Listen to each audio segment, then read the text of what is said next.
Naye mbunge wa Wandia George Kariuki amewataka wakazi wa eneo la Mlima Kenya kudumisha umoja na ushikamano ili kupata maendeleo. Naam, akizungumza katika mkutano wa hadhara huko Meru, mbunge huyo aliwataka viongozi wa eneo la Mlima Kenya kuweka kando tofauti zao za kisiasa na kuzungumza kwa sauti moja. Kariuki pia aliwataka vijana kushiriki kamilifu katika masuala ya maendeleo na kuepukana na siasa za migawanyiko.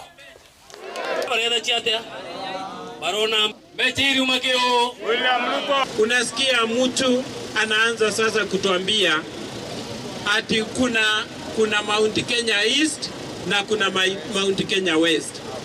Sisi hatutaki kujua mambo hiyo ya kugawanya watu wetu. Ni ukabila hiyo. Ile kitu imefanya sisi watu wa Mount Kenya tukae kwa serikali na tuweze kutengeneza serikali, tukatengeneza ya Mwai Kibaki, tukatengeneza ya Uhuru, na najua Mungu atatujalia huko mbele tutengeneze ingine.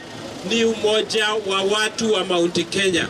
Wananchi walinipatia ruhusa ya kufanya kazi na Mheshimiwa Rais William Samoei Ruto, na nikasema nitaendelea kufanya kazi na yeye ili hao wananchi waweze kufaidika na kazi, sababu hao wananchi pia wao ni watosha ushuru katika taifa letu la Kenya.